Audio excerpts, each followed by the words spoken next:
Have you ever wondered who is truly living your life? Have you ever asked who feels your joys and carries your pain? Have you ever questioned why everything feels so personal and heavy? Welcome back, dear friends, to Son.Mindfulness. I am grateful to sit with you today. Please stay with me for a few moments. This might be a conversation that touches something deep inside you. Many people today feel confused about their inner world. They sense experiences rising and falling without control. They feel the weight of me in every moment, yet they cannot clearly explain what this me really is. Have you ever felt this quiet confusion in your own heart? We spend our days reacting to life. We hold tightly to identity. We protect our pride, our memories, our reputation. We suffer because we believe everything is happening to a solid self. But is that really true? Or is there another way to understand our experience? This video offers a gentle path through that confusion. We will explore two levels of truth taught in Buddhism. One truth helps us live responsibly as human beings. The other truth helps us find freedom from unnecessary suffering. Together, they open a balanced and peaceful way of living. On Son.Mindfulness, we explore teachings for a calmer mind. We reflect on wisdom about self, suffering, and inner freedom. We walk slowly and gently through deep questions of life. If these journeys nourish you, please consider subscribing. Your presence supports this growing community of peace seekers. I truly wish you health, calm, happiness, and good fortune. Your time here is precious, and I honor it. Thank you for choosing to share this moment with me. Now stay with me, because what comes next may change the way you see yourself, and perhaps it may lighten the way you walk through the world. Part 1. The Foundational Question. There is a question that every sincere seeker meets at some point on the path. A question so simple that many overlook it, and yet so deep that it can stop a lifetime of assumptions in an instant. The question is, who is experiencing your experiences? I remember an older student in California who came to me after a meditation class. She looked troubled, almost shy, and said, "Bhante, they say the Buddha taught no self. If there is no self, then who is living this life? Who is hurting? Who is practicing? Who is aging and trying to find peace?" Her voice carried the same confusion many people feel when they first encounter the teaching of Anattā, no self. And perhaps you, watching this from your home, have felt something similar. Have you ever sat quietly after a long day and wondered, what exactly is this me that is going through all of this? Or looked into the mirror, seeing your face change with time, and whispered, "Is this really who I am?" Questions like these do not arise to make things complicated. They arise because something inside us knows there is more to life than the surface we see. When the Buddha taught no self, he was not denying experience. He was not denying the everyday I we naturally use to speak, to work, to care for our families, or to navigate the world. He was pointing us towards something more subtle. When you ask who, you must first understand the level from which you are asking. Think of this like watching a movie. When the scene is emotional, you may cry or smile or feel your heart tighten. On the screen, the characters are real to you. But take one step back and you remember you are sitting in a theater and everything on the screen is simply light and shadow. Two levels, both meaningful, yet not the same. In the same way, when you ask who experiences this life, the answer depends on how deeply you are looking. On the everyday level, the conventional level, we say, I am sad, I am hungry, I am reading these words. This I is necessary. Without it, language collapses, relationships break down, and responsibility loses meaning. If you promised something yesterday, it is still you who fulfills it today. There is nothing wrong with this, but the Buddha gently invites us to look one step deeper. To notice that this I we speak of so confidently may not be the solid, unchanging entity we assume it to be. Let me ask you something. When you hear a sound, a bird outside your window or the hum of a refrigerator, can you actually find a listener separate from the hearing? When sadness rises in the chest, can you locate a permanent owner of that sadness? Or is there simply sadness arising and passing like a wave? Modern neuroscience tells us that the brain has no single command center, no fixed controller sitting inside, choosing thoughts and emotions. Instead, there are countless processes working together, moment by moment, conditions giving rise to experience. Remarkably, this aligns with what the Buddha taught more than 2,600 years ago. So when we ask who experiences your experiences, we are not looking for a name or an identity. We are being invited to see the nature of experience itself. On one level, yes, it is you. You who has lived a long life, loved many people, endured many losses, carried many joys. That story matters. It is precious. But on another level, the deeper level, experience is simply happening. Breath coming and going, thoughts rising and fading, feelings appearing, staying briefly, and disappearing like clouds passing across the sky. And the I that claims these experiences is more like a visitor than a permanent resident. When we begin to recognize these two levels, the everyday story and the deeper reality, something softens. We stop clinging so tightly. We stop insisting that everything is happening to me. And in that letting go, life becomes surprisingly lighter. So this foundational question is not meant to frighten you. It is not meant to make you feel lost or unsure. It is a gentle opening, a doorway into a more spacious understanding of who you are, and perhaps who you have never been. Part 2. Two levels of truth, two ways of seeing reality. There is a beautiful wisdom in Buddhism that helps us hold life with both clarity and compassion. It is the understanding that reality can be seen from two different levels, two lenses, you might say, and both are true depending on how deeply we are looking. The first level is what we call conventional truth, or samudhisaka in Pali. This is the world we live in every day.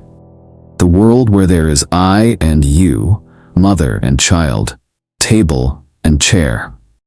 It is the world where we talk to each other, make promises, take responsibility, and experience the very real joys and heartaches of human life. When you say, I am tired, I love my family, or I need to go to work tomorrow, this is conventional truth. It is not an illusion in the sense of being meaningless. It is simply the level at which we organize life through language, memory, and social agreement. One older gentleman in Seattle once told me, Bhante, without the word I, my whole life feels like it would fall apart. And I smiled and told him, exactly. That is why the Buddha never asked us to stop using it. We need the conventional self to function in this world. It allows us to care for others, to learn from our mistakes, and to take moral responsibility for our actions.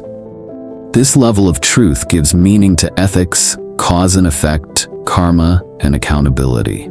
If you do something harmful today, you will feel the consequences tomorrow. If you cultivate kindness, you will taste the peace that comes from it. So at this level, we fully say, I act, I practice, I suffer, I try again. But the Buddha also pointed to another level of truth, one that reveals a deeper understanding of who we are. This is ultimate truth, or Paramatthasaka. And it is what we begin to see when we look closely, very closely, at the nature of experience itself. Let me invite you to observe something simple. Right now you're reading these words. Where in this entire experience can you point to a solid, unchanging reader? The eyes receive shapes and light. The brain processes symbols into meaning. Thoughts arise, perhaps emotions arise, and all of it is happening on its own, moment by moment, based on conditions. In the same way, when you hear, there's just hearing. When you feel sadness, there is simply sadness. When a thought appears, there is simply thinking. The Buddha taught that these moments, form, feeling, perception, mental formations, and consciousness, are the 5 aggregates, and none of them can be claimed as this is me, this is mine, this is who I am. A woman once asked me after a retreat, Bhante, if there is no real I, then who has been living my entire life? I gently told her, your life has been lived beautifully, but not by a separate permanent self. It has been lived by experiences flowing one into another, like a river that is never the same from one moment to the next. And she became very quiet. Sometimes silence is understanding. Ultimate truth shows us that the I we use every day is not a fixed entity. It is more like a useful label placed on a changing stream of processes. In this deeper view, there is no separate experiencer sitting behind the experiences. There is only experiencing, happening naturally, effortlessly, moment by moment. A dear Vietnamese uncle once described it perfectly without even realizing it. He told me, Bhante, sometimes I feel like life is happening faster than I can say I. I looked at him and said, that is ultimate truth speaking through your experience. When we see this level, we are not denying the everyday world. We are simply seeing more clearly what the everyday world rests upon.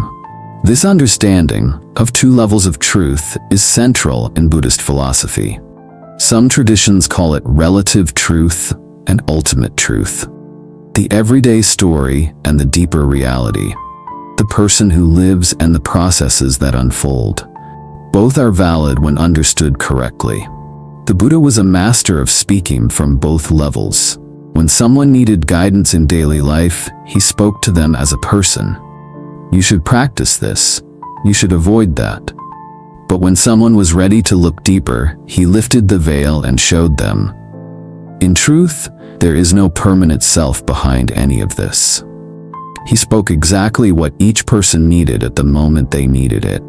For us, the wisdom lies in learning to live with both levels. To use the word I without clinging to it. To take responsibility without being crushed by it. To feel emotions without believing they define us. When we hold both truths gently, life becomes more flexible, more compassionate, and far less heavy. And perhaps as you continue this journey, you may discover that seeing reality through both lenses is not confusing at all. It is freeing. It allows you to live in the world while no longer being trapped by it. Part 3. Conventional Truth Explained. When we speak about conventional truth, we are speaking about the world exactly as you and I live it every single day. A world where there are names and faces, stories and memories, relationships and responsibilities. A world where we say, I am here, you are there, this is my family, that is my home.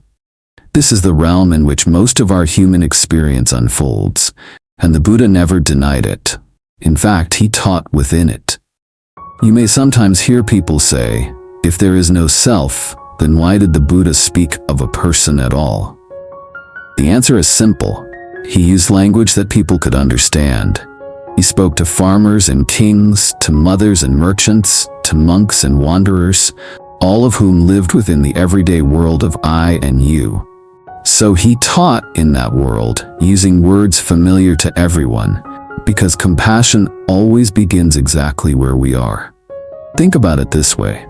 When your friend calls you and says, I need help, do you analyze whether the I they speak of truly exists? Of course not. You help because the feeling is real, the situation is real, and at this level, the self is real enough to matter. This is what we call functional reality. It may not be ultimate reality, but it is meaningful, practical, and essential. I once met a retiree in Oregon who told me, Bhante, if the self is not real, why should I try to be a better person?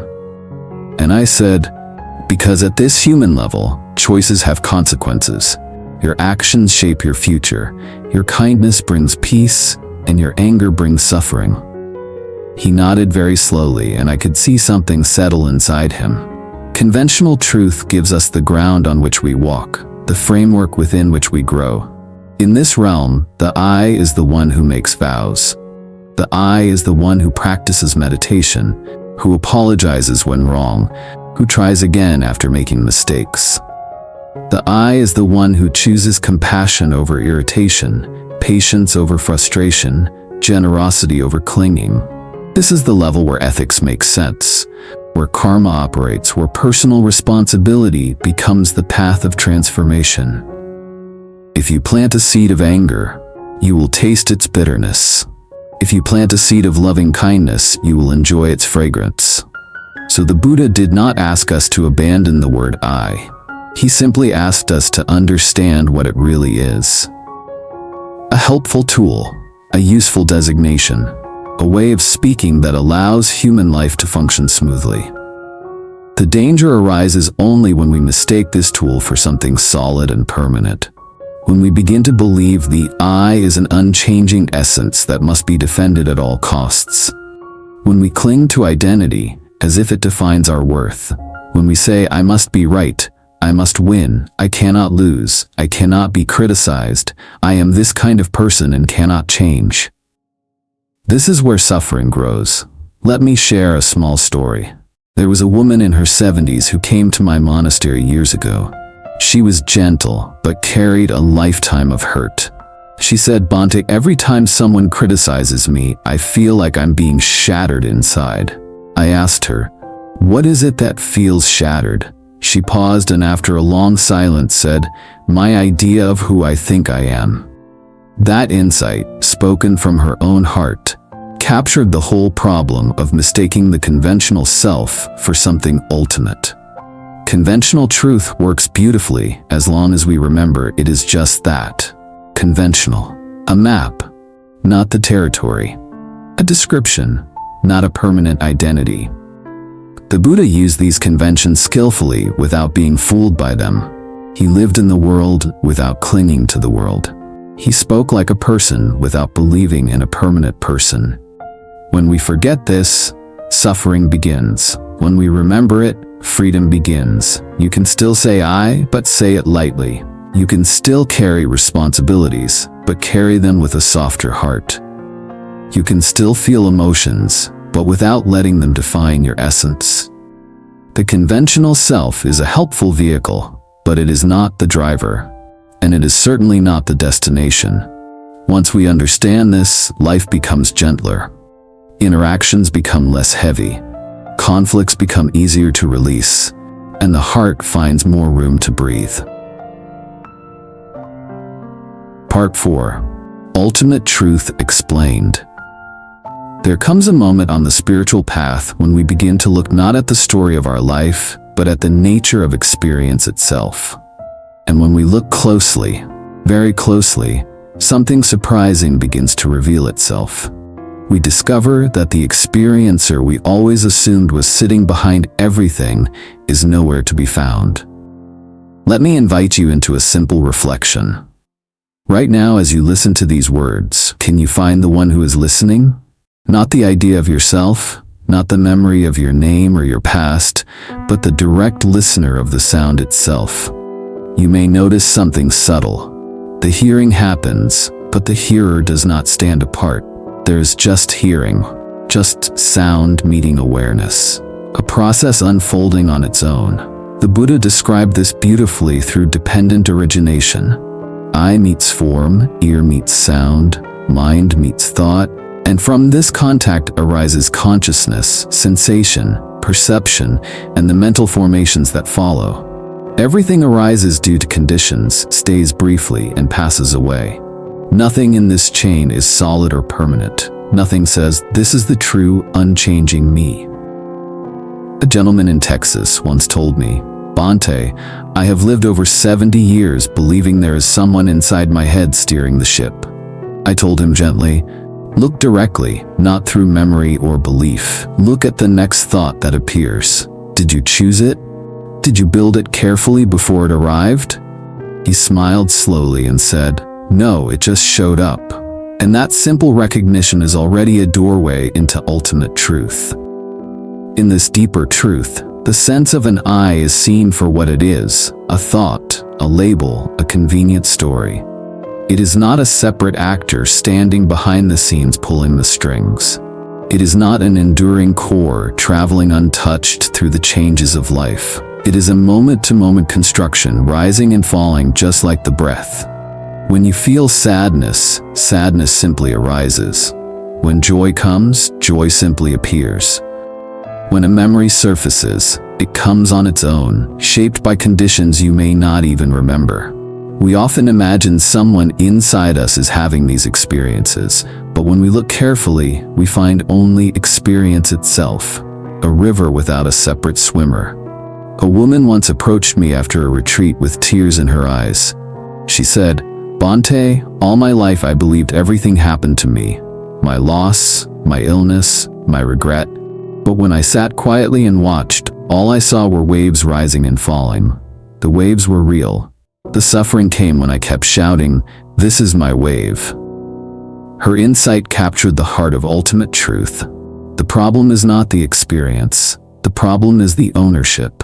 When we believe there is a solid me at the center of everything, life becomes very heavy. A pain becomes my pain. A loss becomes my tragedy. A mistake becomes my failure. This ownership tightens the heart, fuels fear, and makes every experience personal, as if the universe revolves around a self that must be protected. From this belief comes the endless need to defend, to prove, to justify, to cling. But when we begin to see that the I is not a fixed entity, something softens. The edges around every experience loosen. Pain is still pain, but it no longer becomes an identity. Sorrow is still sorrow, but it does not define who you are. Joy is still joy, but you no longer cling to it with desperation. Life continues, but without the weight of me pressing against everything. Modern neuroscience echoes this truth. Researchers have found that the sense of self arises from networks of brain activity, not from a single center or soul-like entity. There is no CEO in the mind. There's only coordination of processes, appearing and disappearing. Science and the Buddha meet here, quietly agreeing. This deeper seeing does not make us cold or detached. It makes us free. It allows us to participate in life without being imprisoned by it. It opens a kind of spaciousness where emotions can arise and pass without drowning us. It gives us permission to rest from the exhausting project of constantly maintaining an identity. Ultimate truth is not saying nothing matters. It is saying nothing is separate. Nothing stands alone. Nothing remains fixed. And in this flowing, impermanent, interdependent reality, there is a freedom more profound than any belief in a solid self could ever offer. When the me focus softens, compassion naturally expands. You become less preoccupied with protecting yourself and more able to truly see others. Your suffering becomes lighter and your love becomes wider. This is the gift of ultimate truth. Not an abstract doctrine, but a way of seeing that frees the heart. Part 5. Why this two-level view matters. When people first hear about these two levels of truth, the conventional and the ultimate, some wonder, why does this matter for my daily life? Why should I care about this as an ordinary human being simply trying to live with peace? It matters because these two levels help us walk the spiritual path with both balance and wisdom. Without this understanding, many people fall into confusion, or worse, into extremes. Some cling too tightly to the idea of self, and others try to discard it entirely. Both lead to suffering. Let me explain gently. On the conventional level, we absolutely need the sense of I. I act, I choose, I practice. These are not illusions to be thrown away. They are essential tools for living a moral life. Without them, responsibility collapses. If no one acts, then who apologizes? Who learns from mistakes? Who keeps their word? Who practices kindness, patience, or compassion? The Buddha never asked us to reject this level. He encouraged it. He said, in effect, use this I, but use it wisely. It is like using a walking stick when the path is uneven. It supports you, but you don't mistake the stick for your leg. At the same time, on the ultimate level, we slowly begin to see the deeper truth. that there is no independent, permanent self behind all our experiences. Everything we call me is conditioned, arising and passing, shaped by causes both seen and unseen. The body changes, the mind changes, feelings change, thoughts change. Even the sense of identity shifts, depending on mood, memory, and circumstance. If you look back at your life, the person you were at age 20 or 40 or even last year, you will see clearly that nothing has stayed the same. And yet we often cling as if everything should remain stable. We suffer because we expect permanence in a world that is constantly transforming. Understanding the two levels allows us to live wisely at both depths.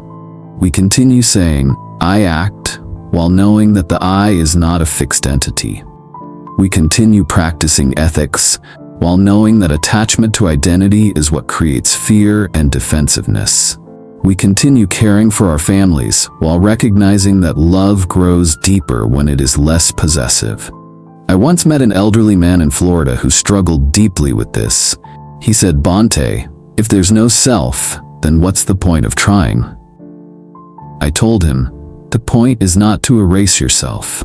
The point is to stop imprisoning yourself. That distinction changed his whole relationship with practice. You see, the teaching of two truths does not ask us to live in contradiction. It asks us to live in completeness, to see the fullness of reality, both the surface and the depth. A beautiful metaphor the teacher in the video used is the rainbow. When you look into the sky and see a rainbow, is it real?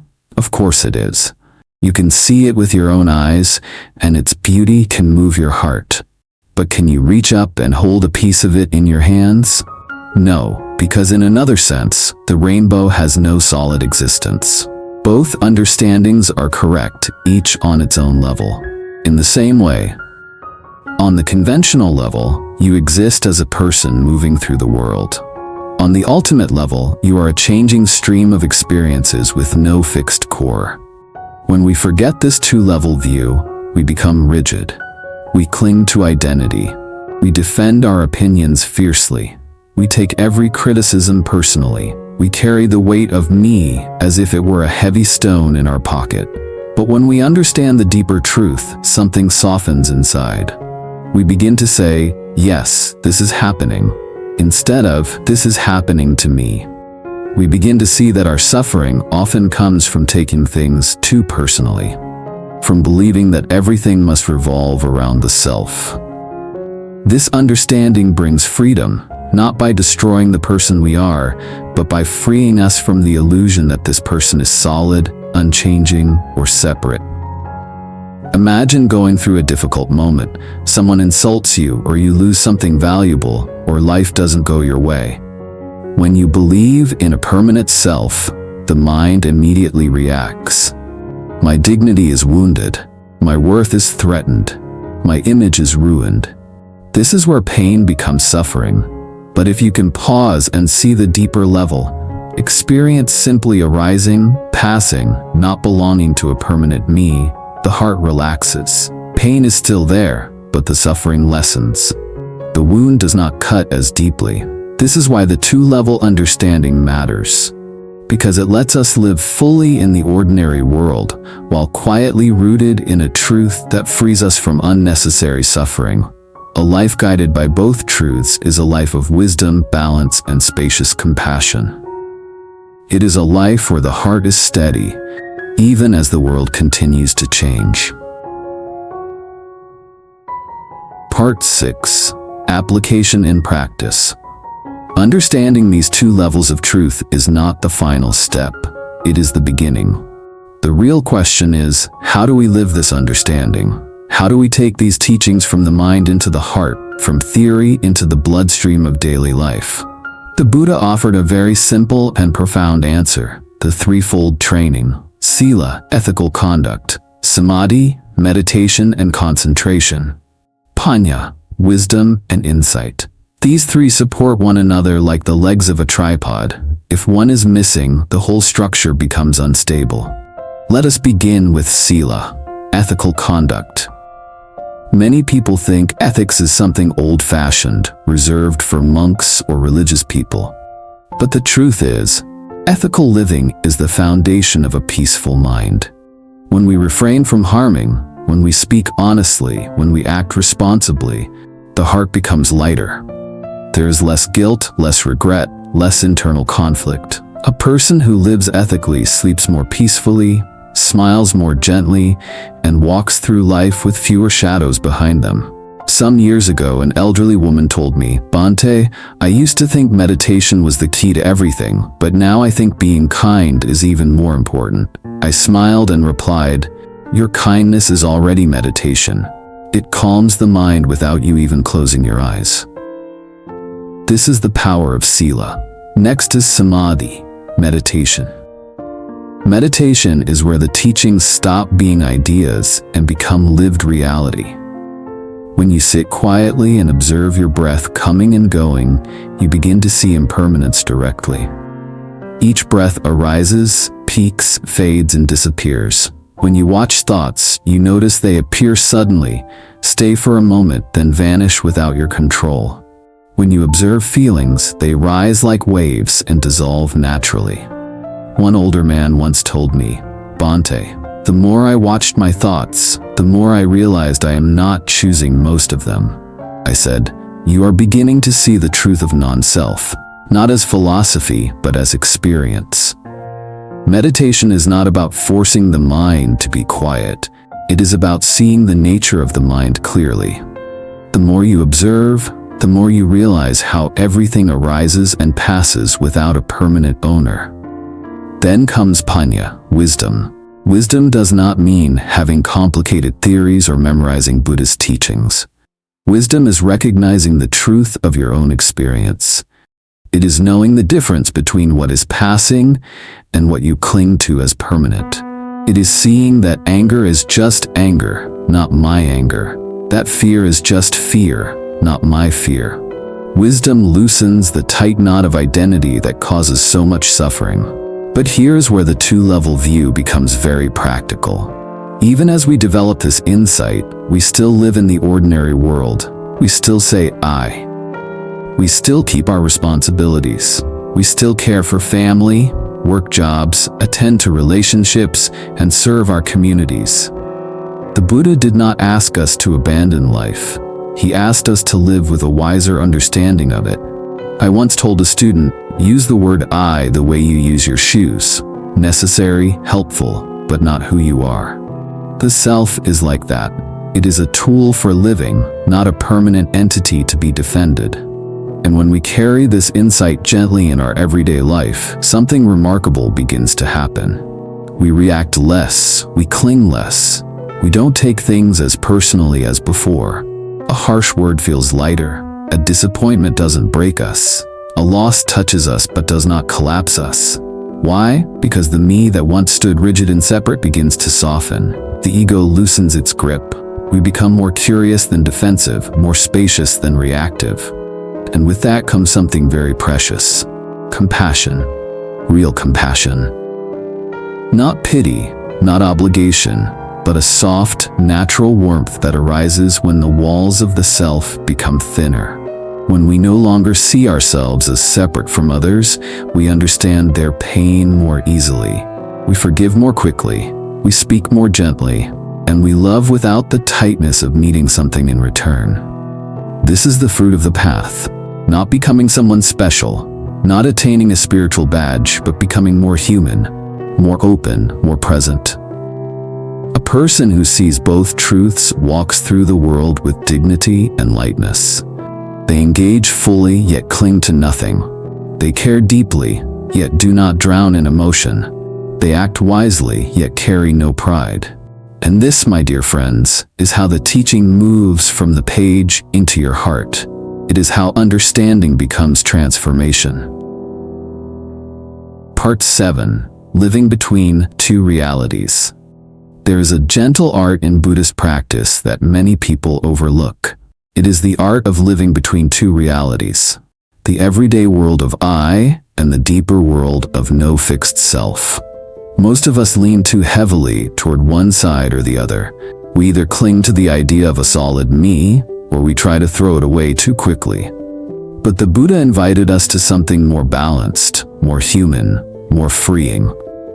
Let me put it this way. You are not asked to choose between being a person and being a stream of processes. You are asked to see how both can coexist without conflict. This is the wisdom of the middle way. In daily life, we use the conventional self. We say, I'm going to the doctor. I need to help my family. I made a mistake, and I'm sorry. These statements keep life organized and meaningful. Without them, relationships become confusing and responsibilities fall apart. The conventional I is what helps us navigate the world with clarity. But inside, quietly, gently, we hold the deeper understanding that this I is not permanent. It is not a solid owner of experience. It is not the captain of the ship. It is simply the way life expresses itself through you in this moment. It is like a wave appearing on the surface of the ocean, real in its appearance, but not separate from the water. A woman in her late 60s once told me, Bhante, I feel like I'm two people now, one who lives her life and one who watches it. I told her, you're not two people. You are simply seeing both truths at once. She nodded with tears in her eyes and said, it feels lighter this way. Indeed, it should. Because when we stop clinging to one rigid identity, the burden begins to lift. Living between two realities means you can engage with life fully without being trapped by it. You can take responsibility without carrying it like a stone. You can feel emotions without drowning in them. You can experience pain without turning it into my permanent suffering. This gives you room to breathe. Let me share something simple. When someone criticizes you, the conventional mind says they are attacking me. But with insight, you may notice something different happening. You might see a moment of hurt arise, a tightening in the chest, a rush of thoughts. And you realize this is just experience arising, not a threat to who I am. Suddenly, the sting becomes lighter. The heart stays open instead of closing. You still respond, you still listen, you still communicate. Nothing is suppressed, but you respond with wisdom rather than reaction. This is the middle space where freedom grows. On the other hand, when you receive praise, you can enjoy it naturally. A kind word, a warm gesture, these are beautiful. But you don't cling to them as proof of your worth. You don't build an identity around them. You don't depend on them for your happiness. You hold them with appreciation, not attachment. Living between the two truths also transforms relationships. When you see yourself as impermanent, ever-changing, interdependent, you start to see others the same way. The walls between me and you soften. You become more patient when someone is struggling. You speak more gently when someone is hurting. You forgive more easily because you understand that everyone is moving through their own river of conditions. A man in New York once told me, Bhante, when I saw that my anger was just a passing process, not my identity, I suddenly became less afraid of myself. I smiled and said, yes, that is the beginning of peace. When we stop taking our emotions as me, we become less defensive and more compassionate toward ourselves and toward others.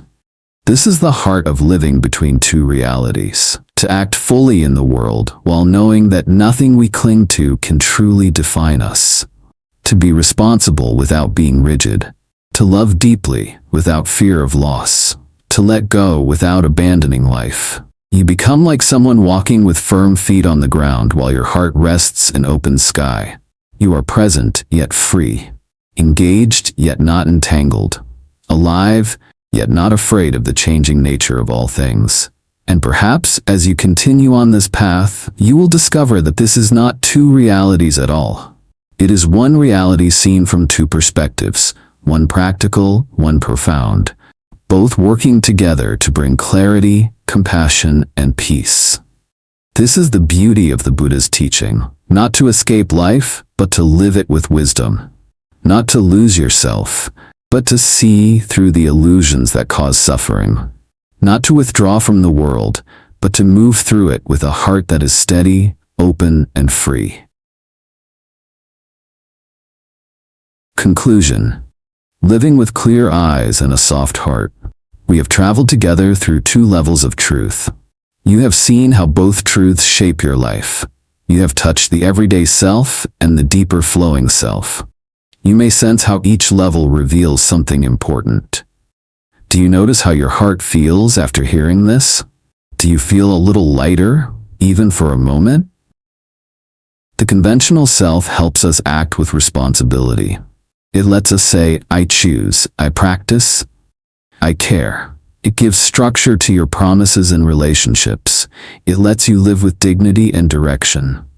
Have you recognized this truth in your own life? The ultimate self reminds us that nothing is fixed.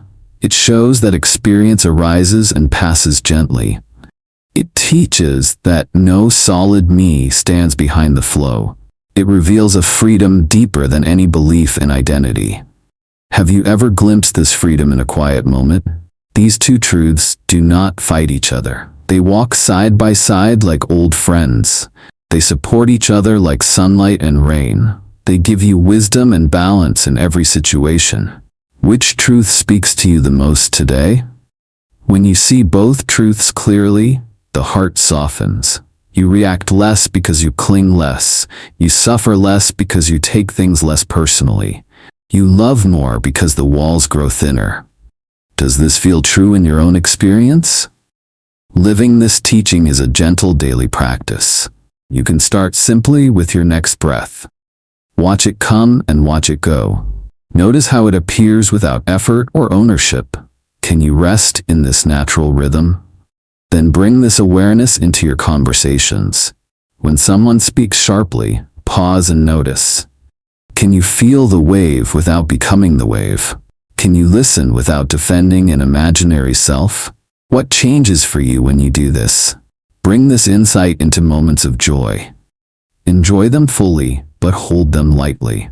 Let them touch you without gripping you. Let them pass without fear of losing yourself. Have you tried savoring joy without clinging? Bring it into moments of sadness too. Feel the ache, but do not make it your identity. Let sorrow be a visitor, not a master. Let it move through you like rain through branches. What would it feel like to let sadness flow gently? My dear friend, you have walked a meaningful path today. You have explored a teaching that frees many hearts. You have given yourself the gift of deeper seeing. You have allowed wisdom to touch your life. That is something worth celebrating. I honor your openness and sincerity. I bow to your courage in looking inward. I am grateful for your presence on this journey. Thank you for spending this precious time with me. Your attention is a true offering. If this teaching has touched you, please share your thoughts. Which insight spoke to you most deeply? What experience in your life connects with these truths? I would truly love to hear your reflections. Your comment may help another person on their path. If you feel nourished by this message, please subscribe. Your support helps grow this warm community. Your presence encourages more teachings like this. You are always welcome at Son.Mindfulness. May we continue walking together with kindness. May you be healthy in body and spirit. May you live your days with peace and clarity. May joy visit you often and linger gently. May good fortune follow your steps with ease. May your heart always feel safe and free. Thank you, dear friend, for being here. Thank you for listening with such depth. Thank you for caring about your inner life. I am grateful beyond words. May you continue to see with clear eyes and a soft heart.